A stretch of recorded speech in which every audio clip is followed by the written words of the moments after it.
Selamat belajar. Jangan lupa subscribe, like, komen, dan aktifkan lonceng notifikasi. Ya, assalamualaikum warahmatullahi wabarakatuh. Selamat pagi rekan-rekan dan saudara-saudara sekalian.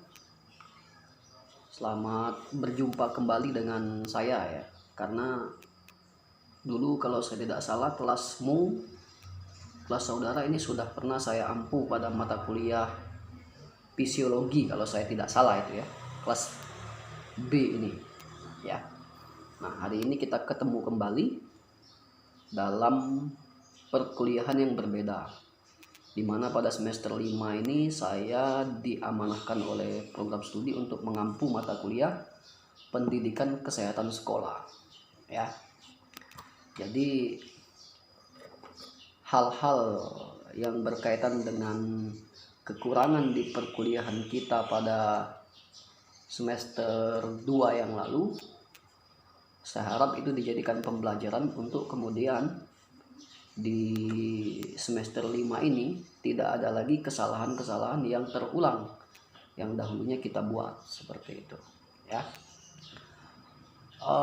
Saudara-saudara sekalian, sekali lagi saya katakan bahwa semester ini saya diamanahkan oleh program studi mengampu mata kuliah pendidikan kesehatan sekolah ya. Jadi pertama-tama mungkin saya ingin jelaskan dulu identitas mata kuliah ini supaya selama perjalanan kita lebih kurang 16 kali pertemuan kita sudah satu persepsi ya.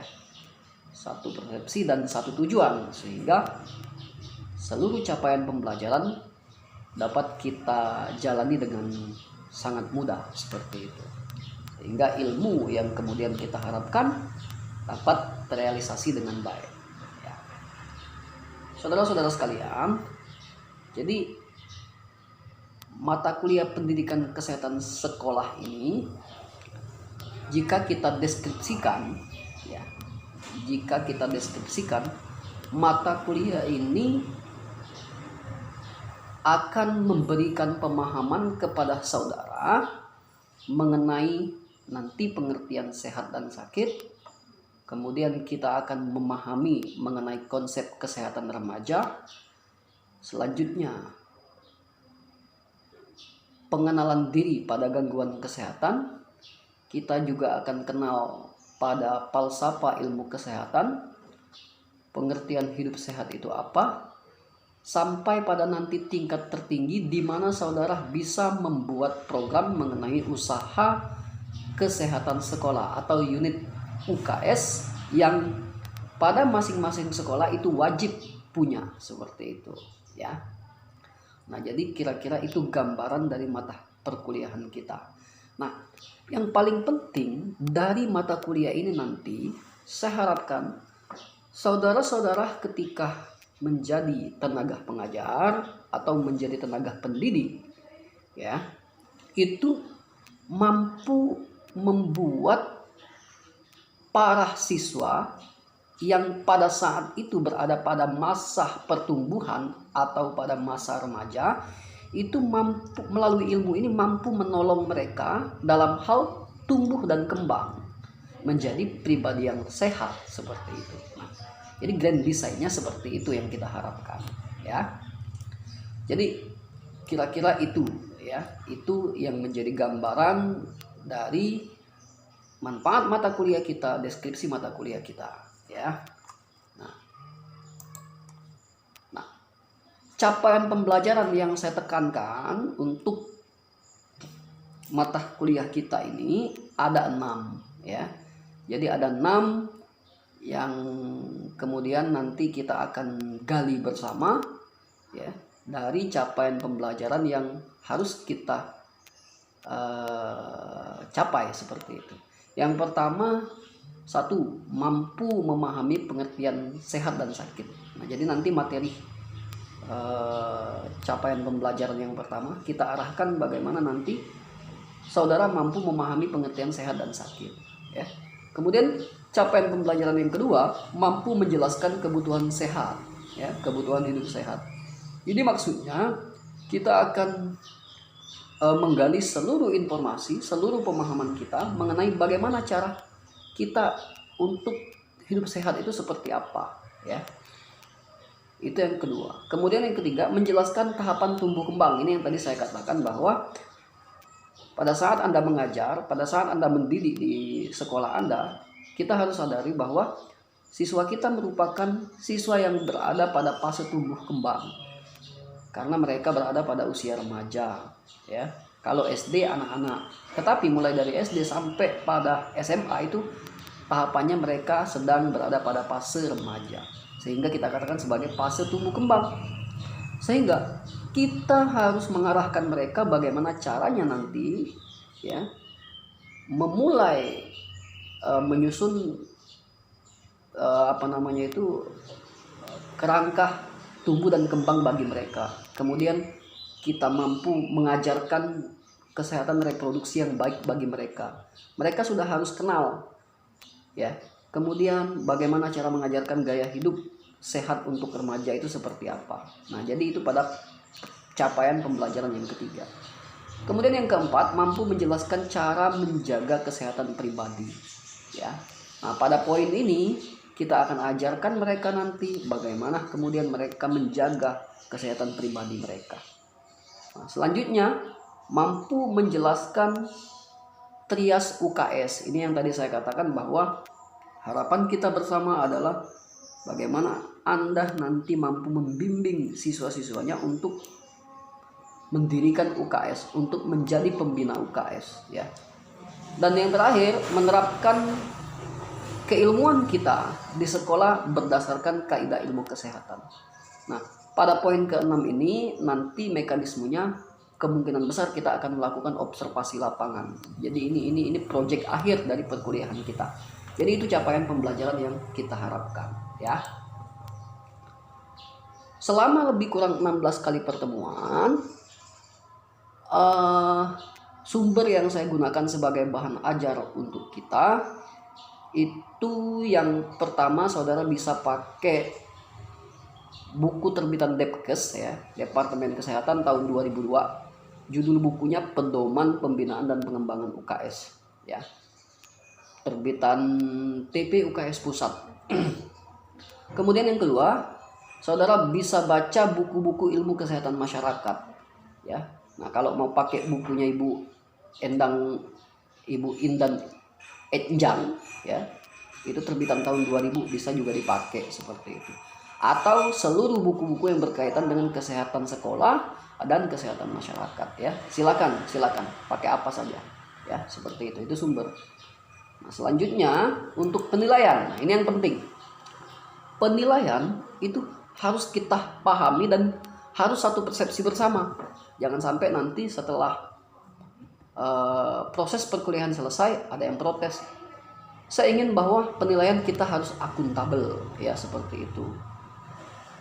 Maksudnya akuntabel, transparansi. Karena nanti seluruh pembelajaran model daring ini sifatnya kalau tidak menggunakan multimedia interaktif seperti Zoom dan lain sebagainya atau YouTube, maka tolak ukur penilaian juga harus akuntabel seperti itu, ya.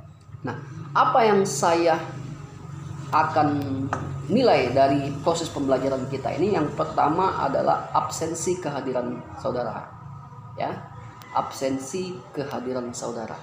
Absensi kehadiran ini tolong diperhatikan, jangan sampai nanti bertanya kembali. Itu harus dilakukan dengan dua cara, ya. Yang pertama, saudara absen melalui e-learning saudara, karena dasar perintah pembelajaran itu ada pada e-learning. Jadi jangan sampai tidak absen. Pertanyaan muncul, Pak, bagaimana kalau seandainya e-learning saya bermasalah atau saya gagal login di e-learning seperti itu? Nah, kedua, saudara wajib absen melalui YouTube, ya, atau kanal YouTube saya, ya, pada setiap pokok perkuliahan. Nah, formatnya itu pada kolom komentar pokok perkuliahan sesuai dengan episode itu saudara bisa ketik nama, NIM saudara, kemudian komentar saudara terhadap pembelajaran seperti itu, ya. Jadi ada dua mekanisme, jangan sampai salah lagi. Nah, barang siapa bagi rekan-rekan yang tidak memenuhi dua unsur kriteria absensi ini, maka dianggap tidak hadir.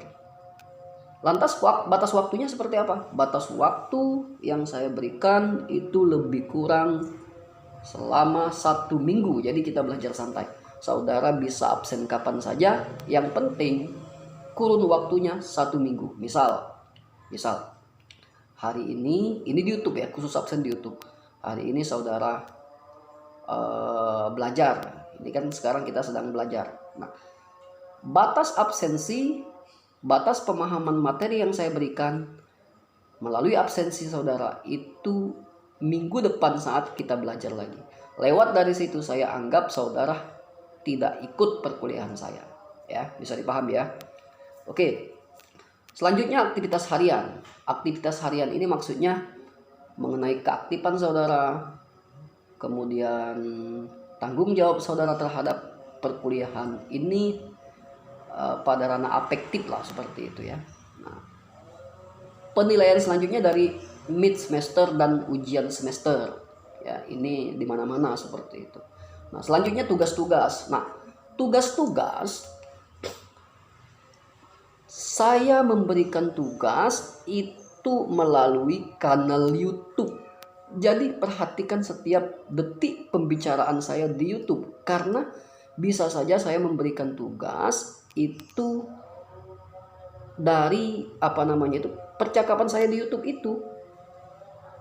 Jadi jangan sampai terlewat seperti itu ya, jangan sampai terlewat. Saya tidak menginstruksikan tugas di aplikasi lain, maka kemudian materi dari awal sampai akhir harus kalian ikuti, karena di situ bisa saja terselip tugas ya, seperti itu.